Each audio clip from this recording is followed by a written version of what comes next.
Last Sunday, naadal tayo kakabsat, deti number 1 kan number 2, nga importante nga dapat masursuro tayo nga members ti HBBC. So that, would you like to be a blessing to your church? Who would like of you, who among of you would like to be a blessing to your church? Taas ang kamay. Pastor, I want to be a blessing to my church.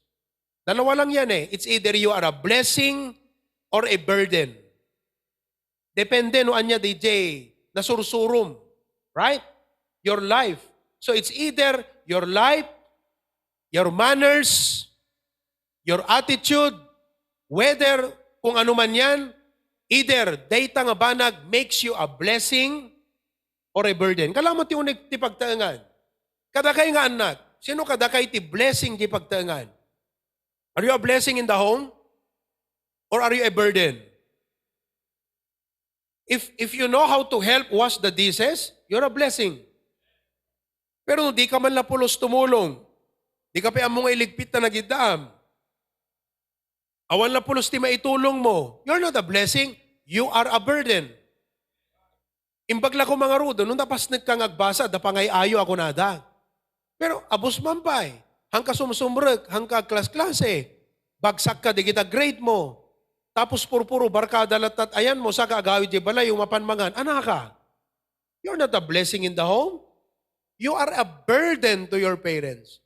Pagpaspasahan da ka nga awam mapaspasamak, tapos di ka pa'y tumulong, you're a burden.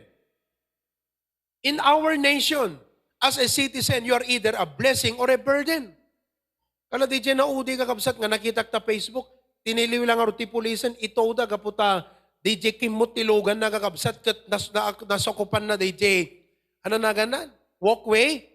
Pedestrian? Pag naanti tao kakabsat? Papan na kontraan DJ police ka? They're just performing their job. Obstruction lang or jelugan nan, i-obstruct na pa iti duty ti police. That's not right. You are not a blessing. You are a burden in the company. Kada kayo nga gubobra, are you an asset or a liability? Hello? Takumpanya nga ayan nyo, are you an asset or liability? No liability ka ta, nabayag nga may ikatkan. Ikat na nakatabos mo. But if you are an asset, no agikat ka kung nadibos mo, haan, anak at di problema, ingato tatsweldom kastoy. Kasi makita na asset ka eh. Now, in the church is the same way. Ti church trabaho ti apo, ti church pamilya, ti church gobyerno iti apo. Kat saan nakayat iti apo, nga dakameng at dabagi, nga papaanawa kakabsat ti unag ti church. Wano pasalsali lang. Wano alimatek. Amoy alimatek kakabsat. So kada kiti makamot alimatek. Ti alimatek kat mesa nga insekto nga agsup-sup ti dara kakabsat. No dimket king ka, narigat mo kan nga maikat, sup-supin na tadaram. So maraming ganyang member. Kaya sa church, tingnan nyo ha, kasi datayo nagaputi nga mintri tradisyon eh, ti panangkitam ti church, ingka na makimi sa agawid. Ganun lang. Ang church hindi ganun. Church, pamilya yan ng Diyos. Government din yan ng Panginoon. Kaya, kada kayo kakabsat, wherever you are, whether in Australia, or you are in Lawag, wherever you are, dakay ta sumunod, dakay ta Facebook or YouTube, sa dinot ayan nyo, kakabsat, halaan nga dito, agat atentela dito eh. Church is a family of God. Church is God's nation. Church is God's government. Church is the work of God. Kaya bilang membro, han na mabaling kakabsat, nga hanti aggrow. Uno papaanawa. We must be a blessing to our church. So ulitin, are you a blessing to your church? Are you a blessing? Siyempre, marami tayong mga new believers dito. So marami pa kayong hindi alam.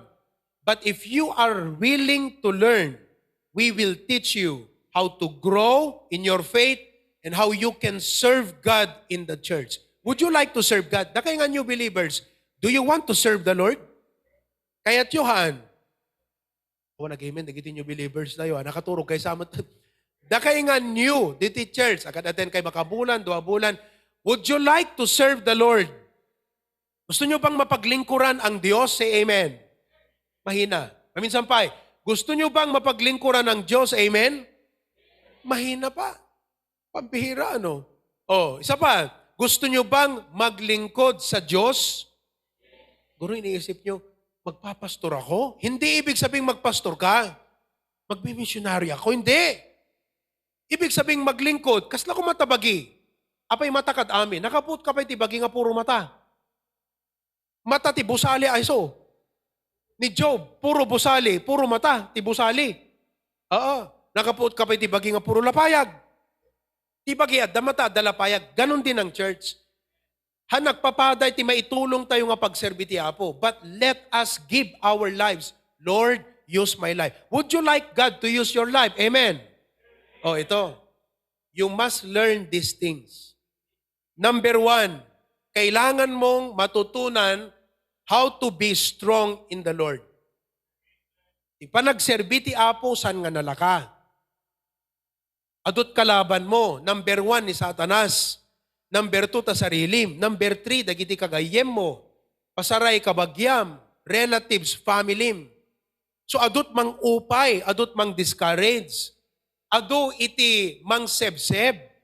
Dahil pa nag-serve mo ti Apo. So hangka nga agbalin nga blessing, no mo masursuro, ti agbalin nga natibker. Kinatawaan da ka lang nag-quit kan. Paano ka maging blessing? Kas kalamula, nagarbislat basit, naupes, ana serbina or damula awana, paruta mo na.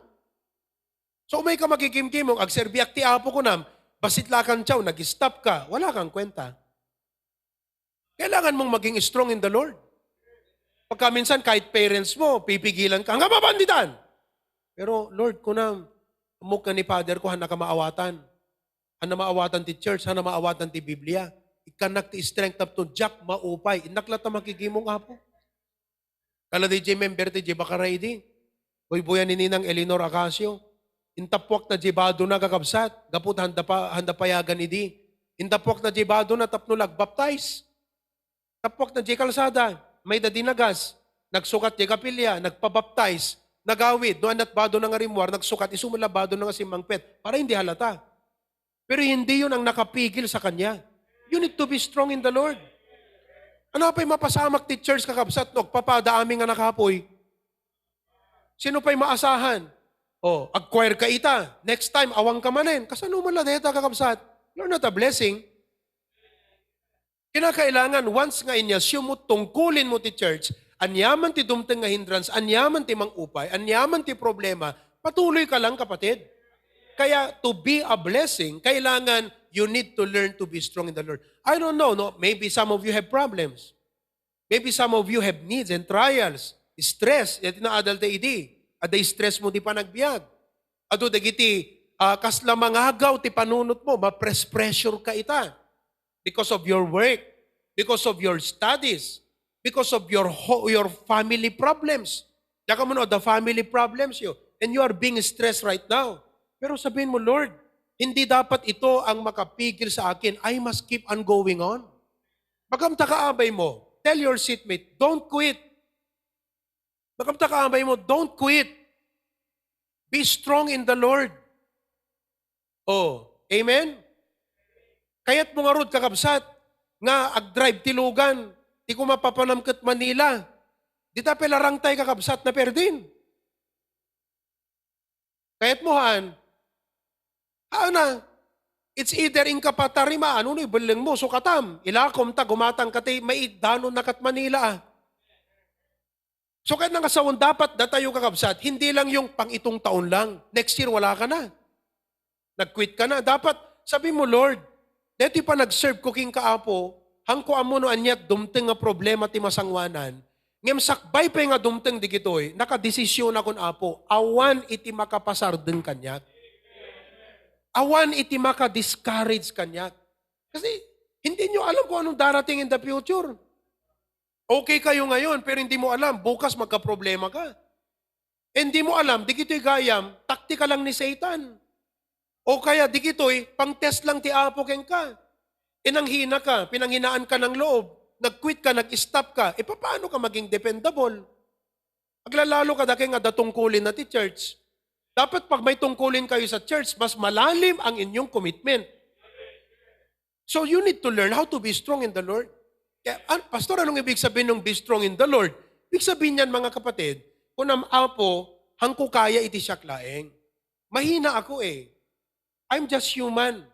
But thank you, but there is a strength that comes from you that is greater than all the problems that I will face. Hindi ba blessing yan, mga kapatid?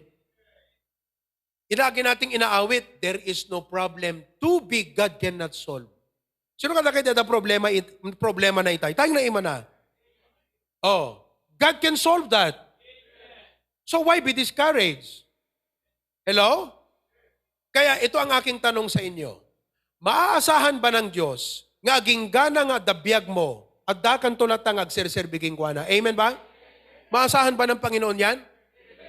That should be your commitment. You must first be loyal, be faithful, be committed to God, because once that commitment has been expressed to the Lord, automatically, you will be a blessing and an asset to the church.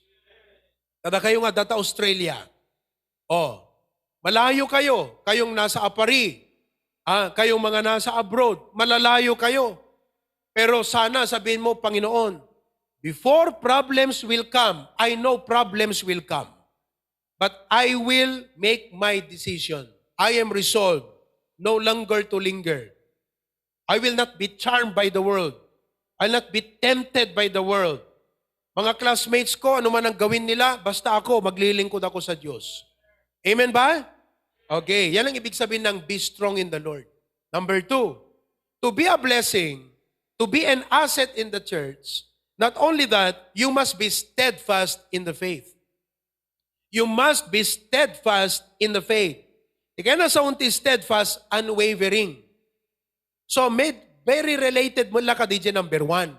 Kanya lang doon sa number 1, kailangan mo ng tibay, lakas ng loob, na magpatuloy. Kasi pagka minsan, pinanghihinaan ka na. Diba? Pagka minsan, nawawalan ka na ng lakas. Oo, because of the pressure, stress, pero ito namang be steadfast in the Lord in spite of the condition, in spite of countless voices. Ano sa undeta kakabsat, ganito yan. Aduman dagiti issues can concern ngagtartaray ti panunot mo, han nga dapat tabunan na, dayjay fervensim ngagserbi ti Apo. I have seen a lot of Christians nga idi agbasbasa na pasnek, idi agasawa, di siyempre, no agasawa ka ngamin, agbaliw ti situation di ba nagbiag. Dasawa mo muna daanak mo so madagdagan ti responsibility. I have seen a lot of Christians, idi agbasbasa, napasnek, idi nagasawa, awamutan. Bakit? Nagbago yung sitwasyon May asawa na, may anak na, agtagibi, di mo makikita't kapilyan. Awampay nga gibingan kakabsa, di mo nagpagpakaamon. Anat napasama kan, natabunan na sila sa kanilang condition. They become occupied. Amoy occupied. Napuno sila. They're filled. All they have in mind is my family, my job, my needs. Wala na yung si keepers the kingdom of God. Mga kapatid, nasaan ang steadfastness mo? So ano't kahit nga sawon dito, agbaliw man ti condition. Masapol nga, DJ pa nagserbim ti Apo, DJ pa matim ti Apo, DJ trabahom, DJ soul winning mo, DJ giving mo, same pa rin. Kung hindi, mag-i-increase pa. Ito ang aking challenge sa inyo. Have you ever challenged the devil? The devil hindi God, the devil. Sinabi mo, parang yung kay si Tita Teresa, napakaganda yung testimony. I don't know if she's watching right now. May sakit yan. Malaki ang gastos niya. Pero alam mo ang sabi niya? Despite sa napakadami kong gastusin, despite sa napakadami kong pangangailangan, sabi niya, this will not stop me from giving. With her meager income and with her big expenses, you know what she said? Challenge ka dagay nga data abroad, dinggan nyo ito. Kunana, Pastor, I will commit for the tiles. Kamakailan lang, sinend niya yung commitment niya para sa tiles. $100. Maliit ba yun? Kung may pangangailangan ka, napakalaki yun. Malaking bagay yun. Are you with me? Are you still with me? But she was willing to deny herself. Maya-maya nag-commitment, sabi niya, Lord, Nagpo-produce sila ng gospel tracts. I will commit $100 a month for the gospel tracts. Pambili ng bond paper. Can you imagine that? Anong tawag mo dyan? Steadfast. Because there are circumstances that will shake your faith. Amo it shake? Challenge na ka eh. Kung baga ni Satan, kanakang Job, ala kitakman, ano, kasanot ka-firm mo, kadeta nga commitment mo ti Apo ko na ni Satan, right? Kasi, anong sabi ni Satan? Sabi ng Diyos kay Satan, sabi niya, have you seen my servant Job? Nakita mo di adipon ko nga ni Job. Kasi si Job very faithful eh. Very faithful. At napakayaman niya. Marami siyang anak, pero bawat anak talaga may kanya-kanyang bahay yan. Okay? Sabi ng Diyos kay Satan, have you seen my servant Job? Ano sabi ni Satan? Kaya lang naman faithful sa'yo yan eh. Because you blessed him. You put a hedge around him. Anong ibig sabihin? Secured ang buhay niya eh. Wala siyang worry. Lahat ng needs niya provided. You secured his life. Remove that. Remove that. Alam mo yung sabi ng Diyos? Go ahead, Satan. Bakit? Because God knows that Job is steadfast.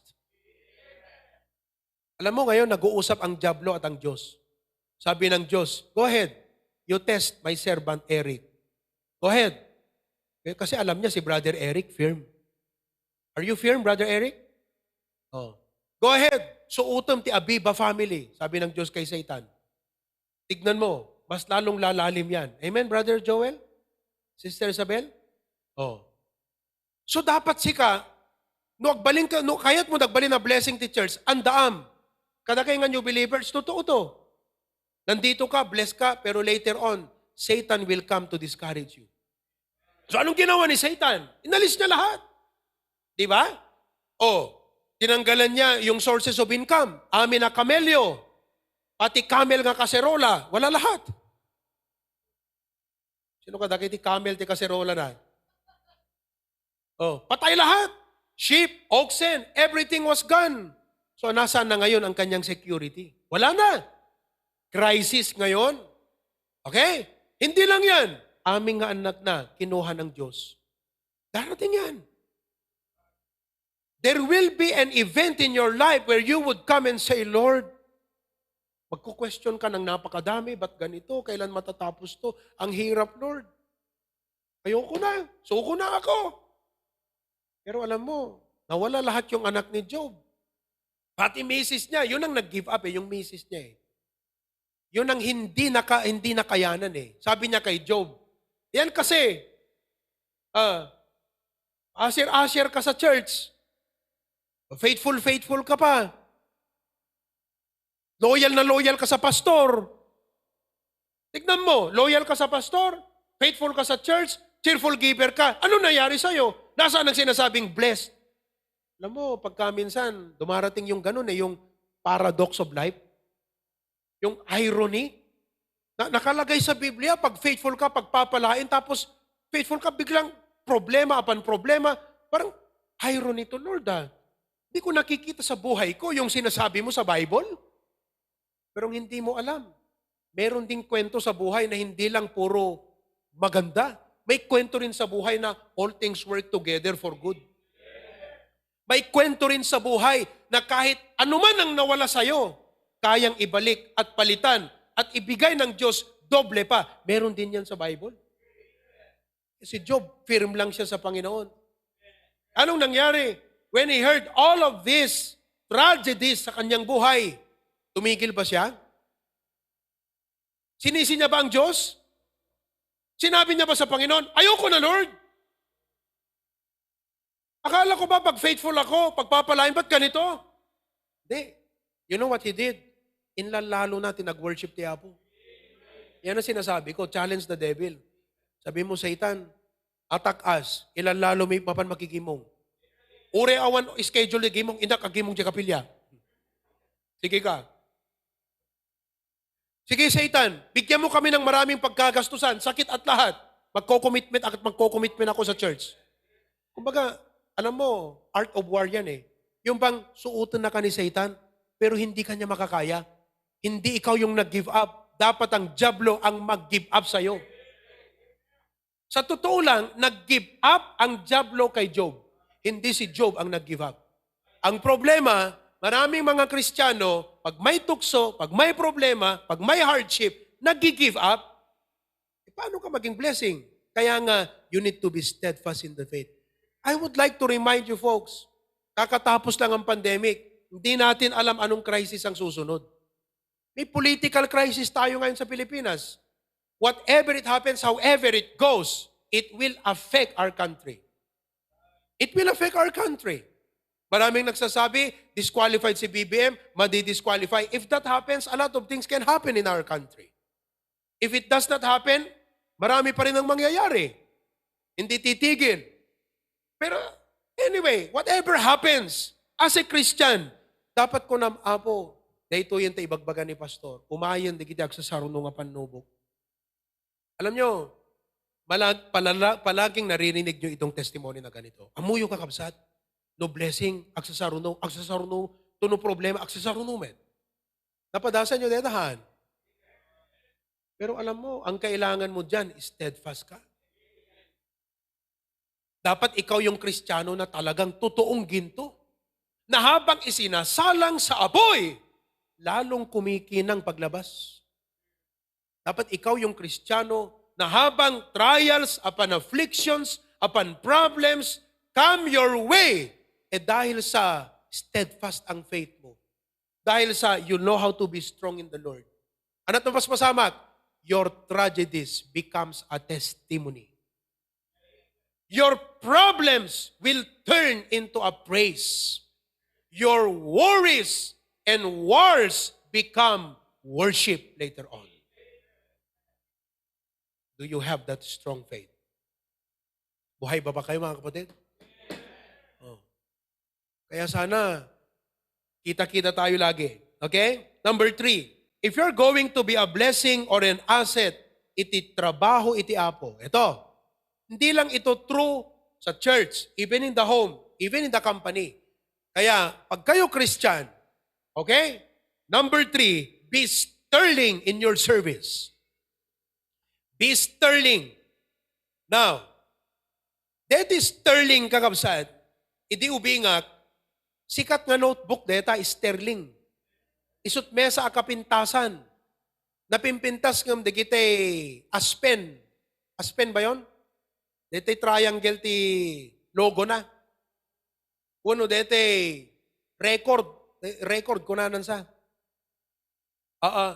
Kaya ako nun, uno, tin-notebook mo sterling. Apo, medyo sosyal.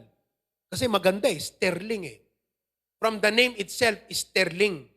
Ano ba ang ibig sabihin ng sterling? Okay? Now, dito church tayo kakabsat. Kastoy ha? Many of you came just as you are. May rough edges, may attitudes na hindi magaganda, may mga ugali ng papangit, may mga manners na hindi akma. Pero hinubog at huhubugin kayo.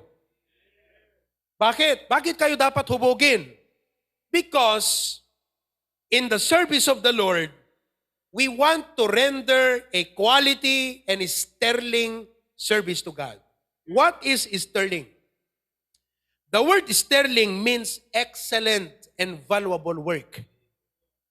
Excellent. Halimbawa, tignan nyo yung sela, yung choir, maraming practice yan. Maraming ulit yan. Hanggang sa mailabas nila yung sterling. Okay? Excellent. Effort or quality. So, no sterling ko na, kaya nangasawan, excellent quality. Alright? Now, alam nyo ba na, halimbawa, bakit itong mga sasakyan, may tinatawag na premier, may tawag dyan Di kita top of the line or yung mas class. Luxury, aside from being a luxury, they are, halimbawa, Ang kaka-level ti Toyota, Mitsubishi, ano ba eh? Hyundai, Nissan, Asahi, electric fan pala yun. Okay. Suzuki, these are Japanese cars. Pero pag pumunta ka sa BMW, pag pumunta ka sa Mercedes-Benz, lalo na pag pinuntahan mo yung Rolls-Royce. Did you know na ang sasakyan na Rolls-Royce, if you have a Rolls-Royce, you are the only person who has that kind of customized Rolls-Royce. Wala kang kapareho. Kasi ang Rolls-Royce, hindi sila pangmaramihan na production. Bakit? Kasi hindi afford ng masa. Ang Rolls-Royce will cost around 20 million, 30 million even. Ilan lang ang may Rolls-Royce sa Pilipinas? Si Willie Revillame may Rolls-Royce. Yung iba sa inyo, nagkaka-Rolls-Royce siguro pagpatay na.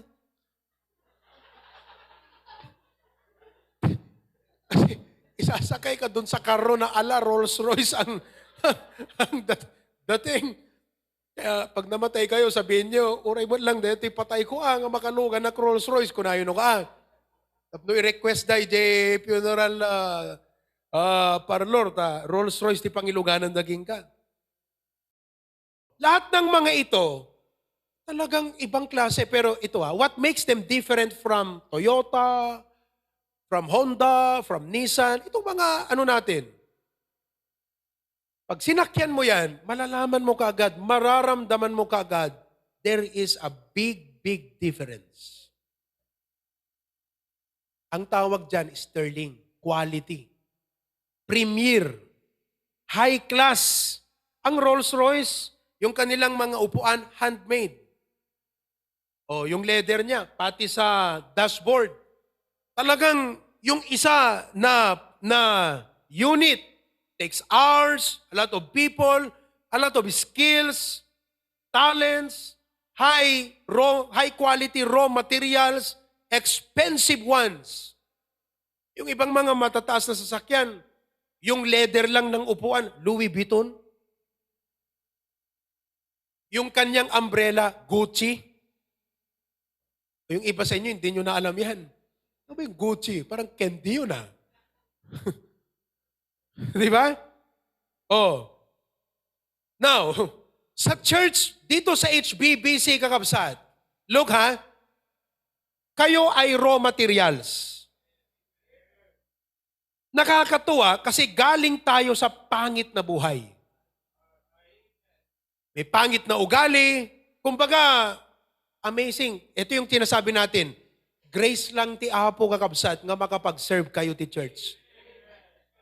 I mean, ti church Kakabsat, hindi tayo yung tao na pinipili natin yung papasukin natin.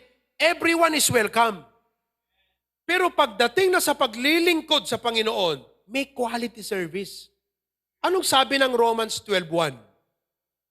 I beseech you therefore, brethren, by the mercies of God, that ye present your bodies a living sacrifice. Now, ito ngayon, holy. Holy ka ba? Not holy. Late. Holy. Tanungin mo yung katabi mo, holy ka ba? Sino sa inyong holy? Wala. How can you present your body na hindi ka pala holy? Alam mo yung sabi ng holy? Banal. May banal ba sa inyo dito ngayon? Nagbabanal-banalan, oo. Pero meron ba sa inyo ang banal? Wala. Oh, sabi ron, acceptable. Naku, pambihira. Pag sinabi mong acceptable unto God, what does that mean? Alam nyo ba, ito sa Vietnam, nung pumunta ako doon, 2010 or 2011, uso pa noon yung mga tinatawag na totoong OEM. Anong ibig sabihin ng OEM? OEM bang tawag doon? Hindi OEM Overrun? material, ano ba yon? Ano yung tawag doon, Jebrail? Kita man? Original material, OEM ang tawag doon. Pero overrun. Ang ibig sabihin ng overrun, nakabili ako doon ng sapatos na Clark. Alam nyo ba ang Clark na sapatos? Hindi. Hindi, yung airport lang ang alam nyo na Clark. Clark Airport. During that time, hindi ko alam ang Clark na sapatos, pero bumili ako doon. Nabili ko siya ng 1.2 million. 1.2 million. Vietnam dong.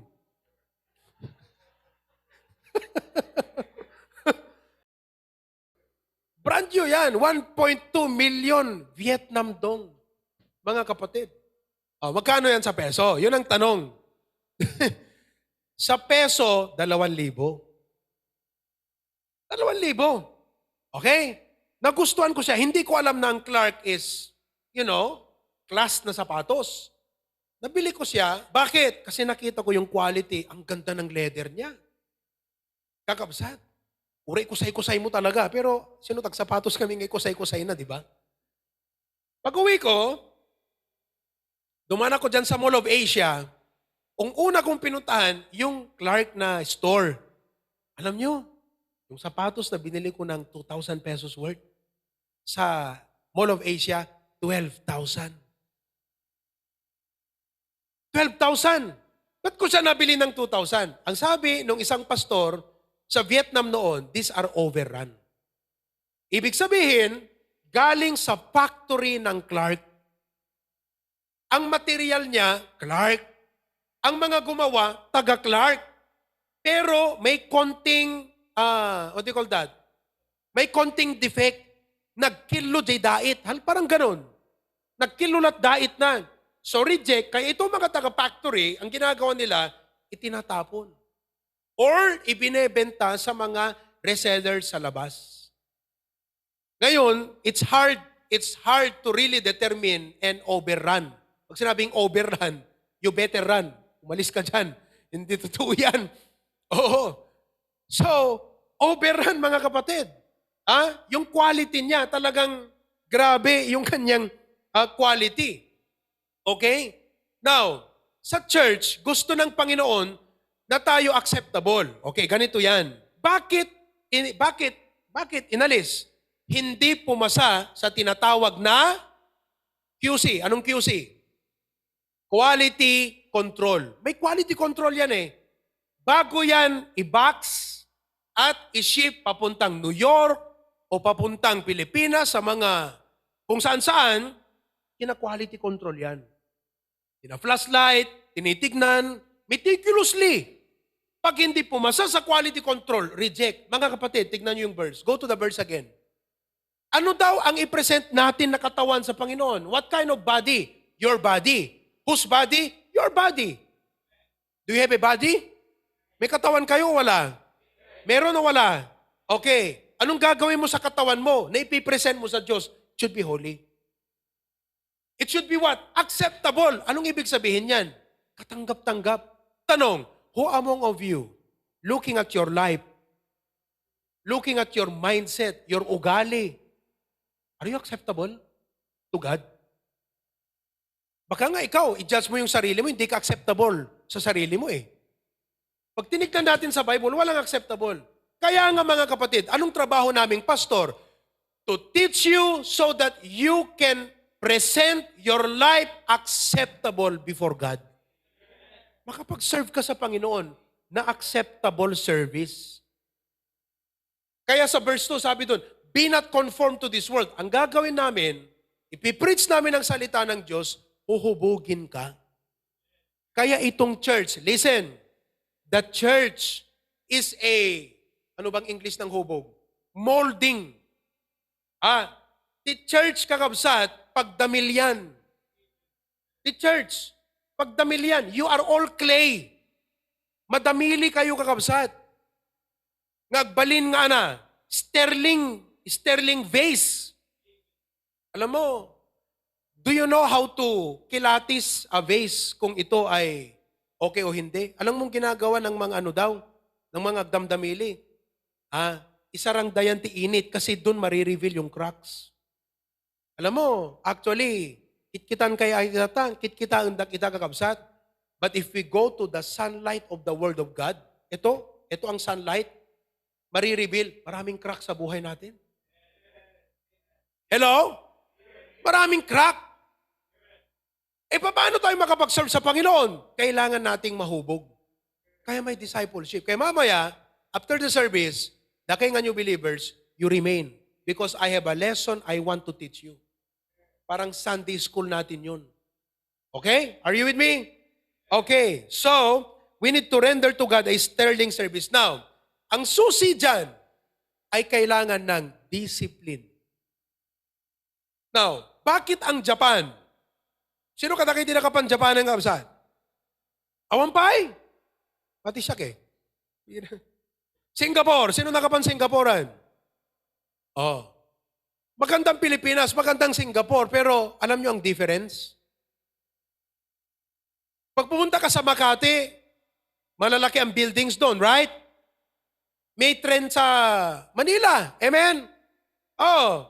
Pero what makes Singapore different from Philippines? Pareho ding progresibo, pareho ding maraming mga building, business establishment, maraming kainan. Pero you know what's the difference? What's the difference? Bakit sterling ang Singapore? You know what's the difference? Discipline. Dito sa Pilipinas, anong meron tayo? Good citizens. Pambihira. Sa Japan, sabi nila, naiwan mo yung bag mo, pagbalik mo, nandun pa ba? Parang si Mrs. Alam nyo si Mrs.? Nung pumunta kami sa isang parke sa Singapore, nag-CR siya. I think it was Universal Studios. Universal Studios ba? Kasi magkuklose siya ng 5 p.m. Aalis na kami. 4:30, nag-CR siya sa Lady CR. Siyempre, Lady CR. Hindi niya naalala, ngayon lapag na, wallet na, ijayan tabawl. Pagipindutam tay flash, naiwan niya ron. Di umalis na kami. Nakalabas na kami, mga kapatid, nung parke. Yung may entrance exit, nakalabas na kami. Bigla niyang naalala, naku, naiwan ko yung wallet. Takbo kami. Bakit? Natatakot kami. Bakit? Ang mindset namin, Pilipinas. Quiapo. Agpaspas, ko lang nga nakita kakabsat nga, nagtaray kam nga, timaray kam nga dua, naunaan nakakabsat. Ang bilis-bilis niyang tumakbo. Sabi ko, runner pala si Mrs. Bilis. Pagdating namin doon, mga kapatid, nandun ang wallet. Sa dinami-dami ng umihi doon, kasi paalis na eh. Sa dinami-dami, hindi nawala yung wallet. At alam mo, it was in the custody of the cleaner. Yung cleaner. At hindi niya basta binigay, kahit sinabi pa ni Mrs., that's mine. May idea ko dyan. Ito, sinabi niya, sabi niya, you wait. We'll wait for the management. Talagang sinigurado, honest talaga. Kung dito sa Pilipinas yun. Ewan ko lang kung anong nangyari sa wallet mo. Hello? Hawak mo nga yung wallet, ini-snatch eh. Yung naiwan mo pa kaya? Kaya, these are basic qualities, pero tignan nyo. What makes countries great? Are you listening? What makes these countries great? Pag sinabi mong great, alam nyo na, di ba? Na-define ko sa inyo yung ibig sabihin ng great, above the average. Yung bang ibang-iba. What makes them great? You know what makes them sterling? Discipline is the key. The same is true with the church. What makes a church great is what? Disciplined members. Disiplinado. Now, paano tayo magkaroon ng discipline sa church? Now, listen, as I close, there are 3 ways, 3 basic ways by which discipline is demonstrated and exhibited. Kahit sa trabaho. Okay? 3 ways discipline is demonstrated and exhibited in the following 3 ways. Number one. Lagay mo, number 1. Ayan, basahin nyo, go. Yan, discipline. Time is precious. Time is gold. Anong ibig sabihin ng time is gold? Pwedeng i-pawn shop? Yung ibig sabihin ng time is gold? Pambira, sabi ni Pastor, time is gold. Yung nag-ipon shop to relok, time is gold eh. Anong ibig sabihin ng time is gold? It means it's valuable. People who waste time will never progress anywhere in this earth. But people who know how to value their time, pag sinabing value their time, they make the most out of it by being productive with their time, are the people who will become great. Kaya, dito sa church, gusto natin na ma-observe natin din ang time. Hebrews 10:25. Hebrews 10:25. Not forsaking the assembling of ourselves together, as the manner of some is. Oh, ibig sabihin, kastoy, ti Kristiyano nga da disiplina na kakabsat. Mindful and resolve isuna kadigiti amin na services ti church. We have our Sunday morning. Eto, nandito kayo ngayon. Sunday afternoon. Wednesday night, talo ti makalawas. 3 services a week. Ilang araw kayo sa eskwela? Ilang araw? Nag-aaral? Monday, Tuesday, Wednesday, Thursday, Friday. Yung iba pa, may Saturday. May Saturday class ba dyan, Paul? Ha? Sa DepEd, wala. Pero sometimes teachers will require their students to, yung iba nga, they require their students to attend. Even Sunday. Pero as a Christian, you must have discipline. Hindi lang sa pag-a-attend, kundi sa time. Ito ha, ito. Dalawang tanong. Put the question. Okay? Here's the question. Tanong. Everybody read. Nakaka-encourage ba tayo sa mga new believers pag absent tayo sa prayer meeting, samantalang sila ay present? Are you an encouragement? Hindi ka nalang nahiya. Yung mga new believer, nasa prayer meeting, sika nga banggulan na membro, absent ka, are you a blessing? Wala kang disiplina. Sa totoo lang, itong message na to, alam nyo na kung kayo ay old members, you know this. And you're expected to be present in the prayer meeting. Pero nasaan ka? Anong ginagawa mo? Sabi ni Keyon, ano gigawa mo? Prayer meeting. Alam nyo, I will not mention names pero ang daming mga religious groups, they have discipline. Oras ng samba, nandun.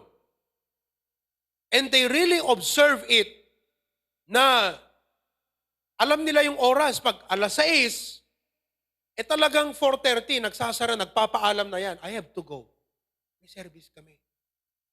At alam nyo, listen, they do this because they fear of being lost. Hello? Ginagawa nila to kasi natatakot sila na baka mapunta sa impyerno. Bakit? Pag hindi nila natupad ang kanilang oras ng pagsamba, bibisitahin, wawarningan. Pag paulit-ulit pa rin yun, anong gagawin? I-excommunicate. Pag na-excommunicate ka, anong ibig sabihin nun? Punta ka sa impyerno. So, these people observe discipline because they fear they may get lost. Wala na tayong problema dyan. Save na tayo.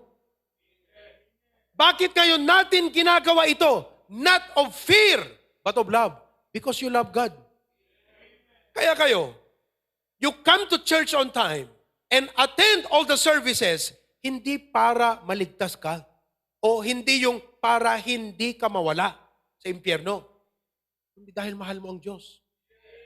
Mas mataas yung right heart tayo Kita nyo isuda, mapan na makikimong. Natatakot yan. Kaya they don't have real joy in their service kahit may disiplina. Bakit? Because fear, unhealthy fear is there. Tayo dito, hindi. Numan pa strong the preaching tayo to develop in you not an unhealthy fear, but a holy fear of God. Respetuem ni Apo Diyos. Yan ang ibig sabihin yan. That's reverence. Oh, kami, may mga, sino sa inyo sa bahay, may mga babasagin na mga bagay? Meron ba kayo? Yung mga valuable. Oh, halimbawa, yung mama ni Jaire, 15,000 yata yung, Tita Mel, nanonood ka ba dyan? 15 mil yata yung, yung malaking base. 15 mil ba yon? Ha? Ay, yung cactus. Oh, yung cactus na lang. Ano mo ba, Ige? Magkano yung cactus na pinakamahal ni mama mo? 30 mil? 150,000. Oh, pambihira. Padasin ni Yumi nga mapanpayat-payatan takitam. Hala nga masiitan ti cactus. Aglapitog kimot na't baot kakabsat. Bakit? Anong sasabihin? Hindi mo ba alam, anak, ang value nito? Anak, mahalaga ka. Anak kita. Pero ayoko na lumaki ka na hindi mo alam ang value ng mga bagay. Sinisira mo lang. May value yan. Ganon din ho rito. May value ang service. May value ang Sunday afternoon. Mahalaga sa Diyos ang prayer meeting. At mahalaga sa Kanya na nandun ka. Mahalaga sa Kanya na member ka ng choir. Nandun ka sa practice. Aawit ka. Consistent. Mahalaga sa Kanya yon. At ayaw namin bilang pastor that you take these things for granted. That's why we preach this is strong. Hindi para matakot kayo sa amin, kundi para matakot kayo sa Diyos. Minsan wala na tayong takot sa Diyos eh. Fear of God. Oh, discipline, mga kapatid. Amen? Hindi lang sa observance of time. Oh, may pangalawa. Nakalimutan ko yung pangalawang tanong. Nakaka-encourage ba tayo pag lagi tayong nalilate? At the new believers nga nagsapa tayo bigat, napanandan, teka, abay mo itay princess. Nasaan sila? Anong pangalan mo? Yung maaga kanina dito? Jeneline kung Jasmine. Oh, ay pambihira. Din sabi na karing tita, dumakada kayo tayo, dadadtuyong kakabsat. Ang aga nila. Anong oras kayo dumating dito? Anong oras kayo nga simangpot dito itay? Anong oras? Ha? Alas 4? Sobra naman kayo. Pambihira. Ano oras kaya si Mangpot dito? 7? 7:30? Pambihira. 7:30 kang mga nag-robot, baka nang imay dito eh. 7:30 nandito sila. Kayo mga members, hindi na lang kayo nahiya.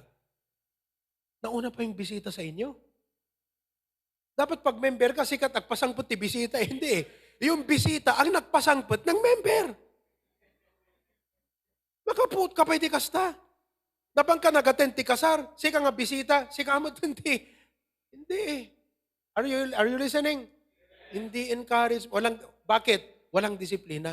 Bakit walang disiplina? Because you do not treat the church with respect. Parents, let's teach and inculcate to our children. Ang mahamo mo, brother, no, pati sika nga parent, unfaithful ka di gimong. Lagi kang nagpapasbol. Wala. Ito nga sasabihin ko sa inyo, hanyo urayan na palagipan na kay ti Apo kakabsat. Tapno ma-realize yun, no kasanot kapatid. Kala ko mano si kang ananang. Ambo urayan nga, basno-basnutan na kaninanang mo. Tapno ma-realize mo, ti patid, di gijay pinayat-payatam nga kaktus. I say that as a servant of the Lord. Hangkay nga ilunod kakabsat. But God knows how to chastise His children. Kung totoo kang anak, pero hindi ka totoong anak ng Diyos, wala. Pero kung anak ka ng Diyos, I will say that, the Lord will chastise you. Pinapangaral dito, tapos hindi mo pinapakinggan, you don't obey, you don't observe it, paano ang Panginoon sa'yo? Okay? Pangalawa, second, what second way to demonstrate and exhibit discipline? Number 2, obedience to authority. Obedience to authority. Alam nyo, nakakalungkot ang nangyayari sa mga ibang bansa. Because people do not know how to recognize and respect authority anymore. Oh, in the home, sa bahay na lang. Okay? Are you a good child? Are you a good son? Are you a good daughter if you don't know how to respect your parents? Oh, lusika nga anak, kunan nanang mo, ay barok, pagatangan ka malabit di saybor. Di ba ano ka na? Sabi ba ng Diyos, ako, very good talaga to. Okay. Wow, very good. Ibi-bless ko to. Ganun ba ang Diyos? Mga kapatid, sinabi ng Diyos, children, obey your parents. Pag nakita ng Diyos, alam mo, nakakatuwa tong mga anak namin. Praise the Lord. They're not perfect. Oh, minsan si Kirk, lagi namin napapagalitan kasi kuya. Si Catherine, ako pambirang batang to. So nga no kastila, iti ubing ka talaga nga nasingpet nga dumakila, balasang kakabsat. Ay, kas naganak, hami kayat nga tiltila, dat mas asawa na dito. By the grace of God, ala, ubing pelang, sabi tayo tultulin at pa nagbalasang nakasta, nakasasagot. Mabait eh. Masipag. Masunurin. Ganon din si Kirk, pero ado pelang nga ungat. Pero alam mo, tignan mo, pag yung anak mo, makaayayo, urihan na dumawdawat, ikam, di ba? Pero tay anak nga nasukir, no dumawat, nako, pambihira. Nagganas nga paginaw, jerupa na, di ba? Paginaw, tinakangis-gisi ta kaldero. I mean, humanly speaking. Pero we are talking about, you are pleased. God loveth a cheerful giver. Ngayon, pag marunong kang sumunod sa mga itinalaga ng Diyos na manguna sa'yo, God is pleased. Naintindihan ninyo mga kapatid? God is honored. And I would like to challenge you, brethren. Una sa lahat, maging loyal kayo sa Diyos. Maging faithful kayo. Sapagkat pag naunawaan ninyo, listen, no naawatan nyo, ti kinasyasin no ni Apo Diyos ti biyagyo, you will never take His servants for granted. Automatically, you will follow your pastor. Automatically, you will submit to us. Automatically, you will obey the pastor. Why? Because you have a high regard of God. Kaya lang naman kayo disobedient sa pastor. Bakit? Wala kayong respeto sa Diyos. Aminin niyo mga kapatid, totoo yan. Dito sa church, parang may respect ka lang, pero pag nasa labas, look at the way you live. You are not obeying the preachings and teachings of your pastor. Wala. But if you're already faithful and loyal to God, automatically, kahit sa parents kahit kayong wives, if you have a high regard of God, automatically, you will learn. Alam mo ang lugar mo sa asawa mo. Because wives, submit yourselves unto your husband as unto the Lord. Madali bang mag-submit sa asawa, wives? Walang nag-amen. Madali hindi. Paano nyo nagagawa? Dahil sa Diyos. Tama hindi? Mga anak, madali bang sumunod sa magulang? Hindi. Pero pag Kristiyano ka, gagawin mo. Bakit? Kasi anak ka ng Diyos. Dahil sa Diyos. Ganon din sa church. May disiplina tayo pag we have a high reverence of God. Kaya mga magulang, turuan natin ang mga anak natin, una sa lahat, i-respect ang Diyos. By how? By respecting the pastor. Yung pastor nga nakikita mo, hindi mo may respect, yung Diyos pa na hindi mo nakikita. You teach them that way. Adipon ti Apo, anak ko. Ngkagmano. Hindi naman kami yung pinaparespect na parang gawin nyo kaming pope. Ano kami mga kapatid? We are not popes. But as servants of the Lord, give them double honor, sabi ng Bible. So in obedience to authority, tingnan nyo, sa military. Anong meron sa military? Obey before you complain. Gustuhan. Obey before you complain. Yung iba, never obey, always complain. Pero pag Kristiyano ka, obey, never complain. Obey, never complain. Hello? Maki-amen kakabsat. Naniniwala kayo dyan o hindi? Naniniwala ba kayo sa military? Obey before you complain? Oh, kayo ba yung number 2? Never obey, always complain. Sa church, ganun. Yung hindi nagbibigay, yung pa yung dak-dak ng dak-dak. Dede awa may tultulong na, isupela bang kritikar ti pastor. Ay, mabaing kamot ka na. Our Lord, commitment mo, nagsausaw ka lang. DJ Tupay nag-commitment, awan angal na. Sika nga ang commitment, angal ka ng angal. Ikaw yun, no? Never obey, always complain. Mali. Pero yung ganyang ugali, dapat mawala. Ma-produce sa atin yung ganyang attitude. Obey, never complain. Anong ibig sabihin nan? Obey joyfully. Obey willingly. Apo insaad mo ni pastor. Tulungan na ka maawatak, ti puso kan panunod, dagiti adipon mo, tapno, amok iti panang surot ko. I know how could I be of help to them. Amen? Oh, number 3, last. Okay? Makita ka, dagita matayo ka, absat kat mabisinan eh. Oh, number 3. The third demonstration and how we exhibit our discipline in the church, orderliness and decency in our ways. Puro O, observance of time, obedience to authority. 3, orderliness. Kaya alam nyo, kayo, kahit nasa mga bahay kayo, you behave as if you are in the sanctuary. Sa totoo lang, mas maganda na nasa sanctuary tayong lahat. Kasi open na eh. Di ba? I'll say this, we can go to the mall. We can go to the sanctuary. Pwede tayong pumunta ng mall. Pwede tayong pumunta ng sanctuary. Bakit hindi? Bawalin tayo mapanta tiyendaan. Nakarkaro pa iti tao tangabsat. Amom nga sino, the COVID na jay. We can go to the sanctuary. Naintindihan po natin? Siyempre, for some reasons, people prefer to stay at home for, to join via online. But even then, let us observe orderliness and decency in our ways. Discipline. Dahil sinasabi to, huwag niyong itulad ang worship service sa ginagawa niyo sa inyong online class. Naka-uniforme kayo, naka-short kayo. Kasi hindi nakikita yung pambaba. O yung iba, pag-acknowledgement, saka lang nagpapakita. Pagkatapos ng acknowledgement, close, napan naturugan. Napan nagluton. Napan nagdikusan. Bakit? Nagpa-attendance sa Zoom. Nung nag-acknowledge si pastor, hangko iba nga kasta kay aming kakabsat. Pero ang sinasabi natin dito, this is serving God, worshiping God. Let us observe decency and orderliness. Na-appreciate ko yung mga kapatid. Tignan mo dyan. Pakita mo yung Zoom. Andyan sila.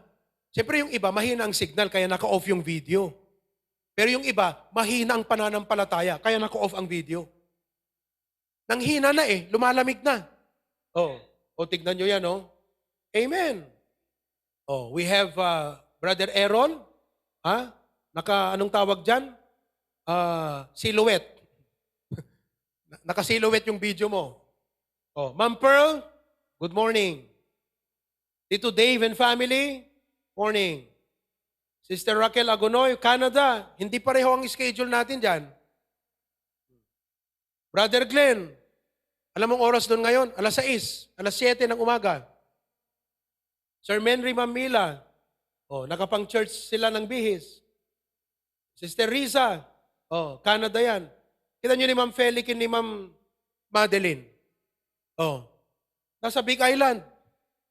Pero tignan mo yung suot nila, pang church. Nasa bahay. Are you at home? Are you at home, Ma'am Madeline? Yeah. Ayan yung mga nasa Apari. Okay? Audrey. PJ. Australia. Buhay pa kayo dyan? Lawag. Kayo yun. Angelo, Tita Minda, Hawaii. Anong oras sa Hawaii ngayon? Alas 5 ng hapon. Nanay Josepina, Agonoy family. Sister Edita, Quezon City. Alam mo, pag ganitong linggo, sa Manila, nako. Sino dapat dasan at nagyan Manila kada kayon? Nagbasat Manila. Pag Sunday, ano ang mindset ng tao pag linggo? Relax time. Relax time. Punta ka sa mall. Punta ka sa Robinson, sa SM, ano ba yung sa Quezon, yung malaki doon? Trinoma. Punta ka sa Manila Bay. Di ba? Punta ka saan pa? Divisoria. Relax time. Pero look, go ahead. Quezon City. Anong ginagawa niya ngayon? Nag-a-attend sa service natin. Si Adrian Katkatan, Nicole, new believer natin yan sa Nicolas. Brother Darrell, Rexy. Sanctuaries na natin yan. Praise the Lord. Now, daki nga dada Facebook, handa kayo makikita, ha? Pero sana, behave kayo dyan. 1 Corinthians 14, verse 40. 1 Corinthians 14, verse 40. Do all things, let all things be done decently and in order. Dahil nga young believers, one day, siguro, bibigyan kayo ng mga ate ninyo ng palda. Gusto niyo bang magpalda? Bestida? Ayan magkasize yata kayo eh. Bigay mo na yan. Para matutunan nyo na yung talagang church na yung parang, sabi ng parents, pabihira ka anak, saan ka pupunta? Magnininang ka ba ng kasal? Hindi. Natutunan namin sa church. Dapat ganito ang suot namin pag nag-worship kami sa Panginoon. Hanyo urayan nga sakay tulag, bestida, tuno at dadwa nga kapas ta agong yun. Dapat ngayong buhay pa kayo, na wala pang bulak ang inyong mga ilong. Magdamit ka kayo na maayos, Punta kayo sa church. Amen? Kayong mga members dito, look after these new believers. Itong mga boys, kasayos kayo sa Melty, ano taga mong balong? USA. Kurt. Pambira. Kurt. I'm glad, nakita ulit si Kurt. Dati, nararanasan nyo lang mag-long sleeve pag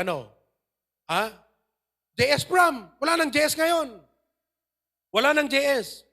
Pero church na. Para sa Panginoon. Amen? Pambira na kung nadaging ka. Kurt, President Duterte would like you to see at di Malacanang. Ako, pambira. Mapangata umuupan ni Kurt, pangkasar nga. Kasi at the dress code ta Malacanang, alam nyo ba yon? Yung mga matataas na mga opisina, may dress code sa DFA. 10 years ago, hanggang kini Pastor Jun, naka-t-shirt kami. Sabi nung guard, sir, may dress code dito sa DFA. Hindi kayo pwedeng pumasok na walang color. So anong ginawa namin? Ano bang ginawa namin noon? Naghanap kami, bumili kami, I don't remember anymore. Pero hanggang naka-street nga naka-color, kung naka-chinelas, may dress code eh. Ang church, we welcome everyone. But, as you keep on coming and growing in the Lord, you learn the ways of the Word of God. Pwede ka bang maging pulis na ayaw mong mag-uniforme? Pwede ka bang maging sundalo na ayaw mong mag-uniforme? Ganon din sa church, you need to learn that. Amen? Amen ba, new believers? So we need to be sterling in our service to the Lord. Let's pray. Every head be bowed, every eye be closed. Sino kada kayo ti na-bless ti preaching? Taas ang kamay. Amen. Sino kada kayo ti adda na adal nagat ko nam, kas jay gayam ti agserbi ti apo? Masapol gayam nga mamuli ka, masapol nga makasursuro ka, tapno baka pagserbi ka nga na imbag ti apo. Quality control. Amen? Do you want to serve God? Raise your hand. Do you want to serve God? Habang nga nandyan kayo sa upuan nyo, nakaupo, mag-pray kayo, sabi mo, Lord, I want to serve you, Lord. It's a privilege to serve God. Alam nyo ba yon? Pribilehyo. So ako na, Apo, dito insuro ni Pastor, I would like to learn this. I would like to learn this. Every head be bowed, every eye be closed. Manalangin ka, Lord, help me to be strong. Uri adot umay nga problema, uri igawid nak iti ado nga parikot ken problema ti panagbiag. I'll be strong in the Lord. I will be steadfast in the faith. I will be firm in my commitment. And Lord, help me to give to you. Makapagserbiak king ka nga nasaya at apo. Nga ang nga dete, sinsinan, ang nga te parparato, paspasaw, ay ayam ti panagserbik ken ka. Makapagserbiak ken ka apo, nga napasnek. Lord, thank you so much for the message today. Yan apo nga makabless amok nga aming kami natamaan na po Diyos na touch ngem ibilang mi nga nakasaysayata po. No kumamakan apo ket kaladete nakapudpudot nga bulalo uri masinsinit ta dila mi kayat mi latta po. Kastamot ti message ita nga bigat. At ala po agyaman kami ta nakatadot nyo believers iti lawag. And it is my prayer nga isuda ang ammo no manu kadakwada ti agreement. Ngem ammok apo nga dadan to agreement kadakwada nga talaga nga sinagid mo ken intuding mo ti biagda. Nga agtalinaed ket agtultuloy nga aggrow ket agtultuloy ti panagserve ken ka. Lord, thank you, O God. Continue to bless our church, our ministry, our friends and partners around the world. Thank you for our beloved patriarch. In Jesus' name we pray. Amen.